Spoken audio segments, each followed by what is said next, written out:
you mentioned like, like AI not having the solutions necessarily because some of this stuff seems like kind of arbitrary, like when to post and whatnot. This guy that I've met with a few times for our team is like an AI expert and like specifically in like how to prompt AI, which like he engages with it like a lot of the time with like developers and engineers. So it's like, here's how you can run code or like build things on a website using these like incredibly powerful chatbots, which is like one application for them. Hmm. But all the way down to like what we use it for in this capacity, the prompts, like what you provide the AI that you're working. Do you use ChatGPT? Yeah, I mean, so for specifically for today, I've like for YouTube, I was literally using the YouTube analytics. Sure. But yeah, In general, I do use ChatGPT, yes. because like that's yeah, like, I do too. And this guy I work with, his his ChatGPT is so incredible because he has it just dialed in to what he needs it to be able to do, and it's so well like trained basically on the things that he needs it to help him create. Like it can be so powerful, but it needs to be prompted and maintained and like with guardrails in the right way for it to be like really, really useful. Which like this guy that I met with is like an expert, in this stuff. And it's really interesting. And we're interesting is like a very general word, but like it it's gonna change. It already is changing, but will continue to grow in the way that like everything that gets done is going to be funneled through some sort of like AI system or algorithm because it's everything is going to go that storing all the footage that gets filmed for sports, right? You talking about WNBA, right? Like everything about the WNBA needs to get backed up and live somewhere. And you as a fan, if you hop onto YouTube or whatever, you want to be able to like easily find highlights or storylines or whatever it is about these people and these teams and these leagues. It needs to like be processed and presented back to us in a way that people can do and write systems to do, but like at like just a fraction of the way that like AI can actually get into it and like make it workable. Um, so it's wild, dude. It's like it feels like we're in the beginning of a new era, which like right now, what I was just describing, I think is like the back end of it, but like it's going to continue to be more and more Yeah. forward facing, like towards the general public, and people are just they're going to be using AI without realizing they are, in the same way that they're going to be consuming AI content in without realizing it, because right now it's like AI slop, that like gets posted onto every platform out there. But in like a few years, it's like you're not going to be able to tell the difference. There will be an AI David and Jordan, not just voice but visually, that can listen and watch through every episode we ever put out of anything. Be like, boom, I get it, let's go do an hour, like Yeah. it is really going to happen, which is nuts. But And it's anyway. coming. Like we were talking about it at dinner the other night, and I think a lot of people's initial response to it was a response of resistance. Like, I don't want this to influence my life. Of And course. now, like, we're all starting to realize it's coming whether we like it or not. So we need to figure out how to use it. Yeah, people, which I think is totally, it's a very human Yeah. natural response, like, no wait, don't let the computers run amok. But like people can feel that way until they have an AI agent that when they wake up in the morning, it says, "Hey, good morning. I see you're logged into your computer, your workstation, or you're on your phone or whatever. Do you want me to respond to these 5 emails that I know who this is. I know the context of the email. I can move the ball forward. I can book your dinner for you and your wife tonight. And I noticed that 3 weeks ago you were searching trips in this area. Here's some options if you're interested. I can book the full trip for you and have it done immediately." It's like Oh, maybe I do. Maybe I do want all those things. That would be easy. That would be nice. It's like It's scary though, man. it's gonna Like happen. I Like it is. people are Like worried about losing their ability to think critically. Those are all kind of decisions that we as humans enjoy making ourselves. Even if that's super convenient, I think part of what scares us is what do we do with that extra time? You know what I mean? it's Like a great question. if I can Make wake up, make podcasts. sure, but if I can wake up and the first 5 emails of the day are complete and my trip to Los Angeles is booked before I take a piss, that was going to be the first hour of my day. You know what I Yeah, mean? Like, yeah. Well, uh, that's going to be part of the.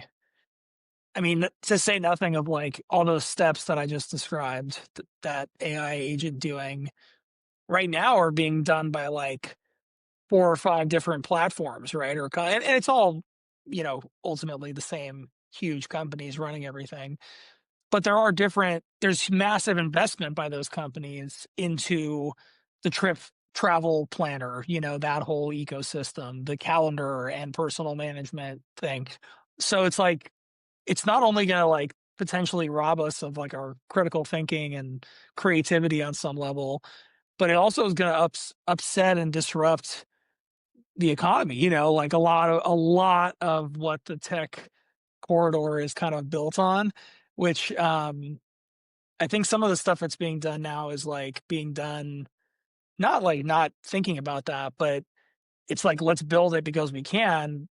Oh wait, what's the larger goal here? Like what are we actually trying to do? And like yeah, I mean I'm totally with you by the way for my personal standpoint of like, you know, efficiency is efficient up to a certain point, but it was like we were just talking about prompting AI. It's like the user the personal side of that is important on some level, and like you can only be as efficient or maximize things as much as people want it to be, like we need a little struggle, we need a little bit of stuff to do, but if you told me you could have an hour back from not responding to 5 emails and booking something, I would take it, right? It's like I think most people and part of the evolution of our whole thing is like if there's less work to do because things like AI can help ease some of that like manual labor burden, what do we do with additional time? Is it like do we just continue to work and like give that time to the people that employ us, or is there more time available to do creative pursuits or other things that people want to do? Like yeah, that's going to be part of the whole thing. it's just a matter of we would have to reconfigure what we find value in. Because if you're taking away, Mm, if there's less work, if if if there's less need for people to do work, which is what, especially in our culture, like that's how we find our value. Um, what do those people do, and how do they continue to find that value? And again, is it just yeah. do we just become more creative? Are there more movies and paintings and whatever? And do we just like develop kind of a European style of living where we like really take the time to just appreciate being alive and enjoying each other and whatever? And all those things sound great.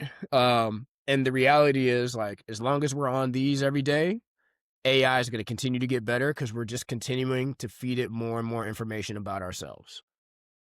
But yeah, I mean it's kind of like right now when some people talk about AI, I think about kind of like a while back, like 10, 15 years ago, and you and I were like in high school or like right before we met each other, as we met each other in college. Yeah. A lot of people were like kind of getting concerned about like data privacy, right? Like, oh, like are big companies, do they have access to my information, to my data? Like, why am I getting personalized ads? Like, what are cookies on websites? Like, things like that.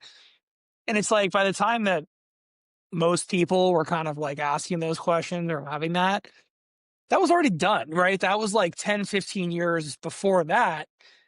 All those companies had access to that, if not earlier. like data privacy was kind of not really a consideration for people, so it was already kind of a done deal. That's kind of how I feel about AI right now, where it's like people are kind of like, "Oh, this is coming," and it's like, not only is it coming, like it's Yeah, here in a lot of yeah, ways it's already, here. and like it's just now going to manifest itself kind of in pop culture and society in different ways. Um, so yeah, I think it's going to be interesting, man. Like creatively, economically, and everything else. Like it's part of the future that we now live in. Yeah, But what an intro! What a way to kick off our chat today. I love it, dude. yeah. One last thing on this, and Yeah. then Oh yeah. we can Sure. go. Of course. The one thing, and again, this is what we're all afraid of. So right now, I primarily use it for emails. Like anytime I'm reaching out to an artist or an artist manager, Uh I'm at the very least double checking myself with ChatGPT. I'm using it for the majority of our social media captions. I've gotten better at feeding it what I want it to say. So I am still thinking critically about what I want the caption or the YouTube title or description to say. Um, but there have been once or twice where like I've gotten a simple response to an email that I can reply to very quickly, and I've had the initial thought of, well, let me chat GPT this. And I've stopped myself from doing it a couple times and being like, you still have these skills you can respond to a goddamn email, Jordan. Like you don't need chat huh. GPT for every professional email. And I don't use it for like creative stuff. Like I try, not even try. I've successfully stayed away from it for reboot. Like I just enjoy coming up with that stuff on my own and kind of doing it on my own fruition. But um, I have found myself once or twice leaning on it in situations where I'm smart enough to not lean on it, and I think that's where it gets scary. Mhm. Yeah. Yeah. I mean, the going all the way back to the beginning of our conversation, the guy I was talking about who's an expert in AI, he's like, it's a huge word. Like what I was just talking about. It's like a buzzword. People don't really know what it means. What is this? He's like, when you really boil it down, it's a tool, right? It's a tool that you can use well, use not well, lean on like a crutch, or use to help save time or make things better that you're already working and thinking about critically. Um, so I think that makes sense where it's like wanting to retain a level of like, I don't need to fall back on this every time just because it makes it a little bit easier or a little bit more efficient. That efficiency that might be gained, there's a larger loss in me not putting the time in to think things through or, put a real thought into something.